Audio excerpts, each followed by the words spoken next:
Hello అండి, నమస్తే. Welcome to my channel Ramadevi vibes. Ramadevi vibes అంటే నేను ఒక్కదాన్నే కాదండి, మీ అందరు కూడా ఎలా ఉన్నారు? బాగున్నారా? బాగుండాలని కోరుకుంటూ ఇది వచ్చేసి సోమవారం రోజు ఆ శివయ్యని నమస్కారం చేసుకుంటే, దర్శించుకుంటే చాలా మంచిది అని అందరూ పెద్దవాళ్ళు చెప్తున్నారు. దాని ప్రకారమే మీ అందరు కూడా దర్శించుకొనే ఉంటారు. ఆ రోజైతే స్వామివారి టెంపుల్కి అయితే వెళ్ళాను. నాన్నగారు పిలిచినట్టే అనిపిస్తుంది. స్వామివారిని మీకు చూపించడానికైతే అవ్వలేదు, కానీ అమ్మవారిని అయితే చూపిస్తున్నాను. తర్వాత అష్టలక్ష్ములను కూడా మీకు చూపిస్తున్నాను, దర్శించుకోండి. అమ్మవారి అష్టైశ్వర్యాలు మనందరికీ కలగాలని కోరుకుంటాను. మన ఛానల్ ఎవరైనా ఫస్ట్ టైం చూస్తే మాత్రం తప్పకుండా లైక్ చేయండి, షేర్ చేయండి, కామెంట్ చేయండి, సబ్స్క్రైబ్ చేసుకోండి. పక్కనున్న బెల్ ఐకాన్ తప్పకుండా కొట్టండి. అలా కొడితేనే నేను పెట్టిన వీడియోస్ అన్నీ నోటిఫికేషన్తో మీ దాకా వస్తాయి. అమ్మవారి అలంకరణ అయితే ఇంకా ప్రత్యేకంగా శుక్రవారాల్లో అమ్మవారికి ప్రత్యేకమైన రోజుల్లో అయితే చాలా చాలా అష్టలక్ష్ములను చాలా చాలా గొప్పగా కలువ పూలతోటి అలంకరణ అయితే చేసి పూజలు, కుంకుమ పూజలు చాలా జరుగుతూ ఉంటాయి ఎప్పుడు కూడాను. ఆ రోజైతే శివాలయంలో చాలామంది రష్ అయితే ఉన్నారు, చాలామంది వచ్చారు భక్తులైతే. చాలా ఉత్సాహంగా అందరూ కూడా స్వామివారిని అభిషేకాలు అన్నీ కూడా చేసుకున్నారు. నేను కూడా స్వామివారికి అభిషేకం చేతులారా చేసుకొని స్వామికి నమస్కారం చేసుకొని కోరుకున్న కోరికలన్నీ నెరవేరాలని చాలా దర్శనం అయితే చక్కగా అయ్యింది స్వామివారిది. మీకైతే గర్భగుడిలోని స్వామివారిని చూపించలేకపోయాను, సారీ అండి. చాలా ఎక్కువ రష్ ఉంది, అందుకోసమే ఇంకా నాకైతే మంచిగా దర్శనమైంది. ఇంటికైతే వెళ్ళిపోయాను. ఇదైతే శుక్రవారము మంగళవారాలలో నేను ఇలాగా అయితే ఇంటి ముందు అంటే పసుపు కుంకాలతో అందరం వేసుకుంటాం కదా, అలాగే నేను కూడా ఇలా మన షాప్ ముందు అయితే చక్కగా ముగ్గులు అలంకరణ చేసుకున్నాను.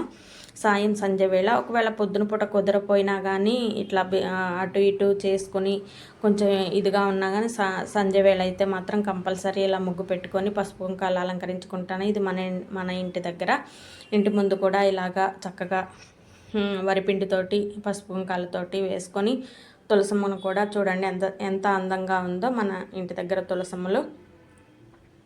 ఇలా అలంకరించుకొని అమ్మని ఆహ్వానించుకుంటూ దీపారాధన అయితే చేసుకున్నాను. చూడండి, చాలామంది మన వ్యూవర్స్ చూసే ఆడియన్స్ అందరూ కూడా నా వీడియోస్ కోసం ఏమన్నా లోపాలు ఉన్నా కానీ కొంచెం సజెషన్స్ ఇస్తారని కోరుకుంటున్నాను. మీరు ఎక్కడ ఇదైపోతారో దూరం అయిపోతారో అని చెప్పి మొన్నటిలాగా లాంగ్ గ్యాప్ వచ్చేస్తుందని చెప్పేసి నేను చేసుకున్నవి రెగ్యులర్గా ఇంట్లో చేసేవే మీకు పెడుతున్నానండి. తర్వాత ఎక్కడికన్నా వెళ్ళినవి కూడా కంపల్సరీ మీతోటి మంచి మంచి వీడియోస్ అయితే షేర్ చేసుకుంటాను. మన ఇంటి ముందైతే ఇలాగా వేసుకొని దీపారాధన చేసుకొని ఇంకా షాప్ దగ్గరికే వెళ్తానండి. నేను ఇంకా ఇంటి నుంచి షాప్కి, షాప్ నుంచి ఇంటికి ఇక్కడే ఉంటుంది ఎక్కువ షాప్లోనే ఉంటూ ఉంటాను కాబట్టి. ఇది అయితే ఈ రోజుతేనండి, శుక్రవారం రోజు మళ్ళీ మన షాప్ ముందే సంధ్య వేళ చక్కగా పసుపు కుంకాలతోటి ఎప్పుడు చేసినట్టే ముగ్గు పెట్టుకొని ఇలాగైతే అలంకరించుకున్నాను. సాయంత్రం పూట మాత్రం తులసమ్మ దగ్గర చక్కగా దీపారాధన కూడా చేసుకున్నాను. వర్షం అయితే వచ్చిందండి, చాలా వర్షం అయితే నిన్నటి నుంచి వర్షం అయితే పడింది. ఇంకా మొక్కలకి అన్నిటికి కూడా వాటర్ అవసరం లేకుండా వర్షం అయితే పడింది.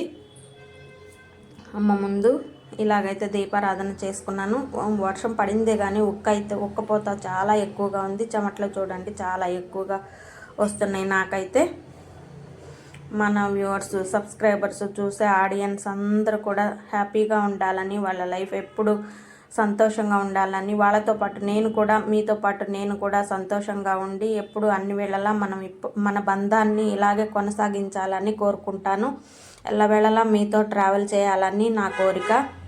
ఎన్ని ఇబ్బందులు ఎదురైనా సరే, ఎన్ని ఆటుపోటులు వచ్చినా సరే మిమ్మల్ని నేను వదలకూడదనే నా ఉద్దేశం. నాకు సపోర్ట్ ఇచ్చే వాళ్ళందరూ తప్పకుండా మీ లైక్తోని, షేర్తోని, మీ కామెంట్తోని, మంచి మంచి కామెంట్తోని మీ విలువైన టైముని కేటాయించి తప్పకుండా మన వీడియోని సపోర్ట్ చేయండి. మిమ్మల్ని వదులుకోవడం నాకైతే ఇష్టం లేదు. ఎంత కష్టమైనా సరే కొంచెం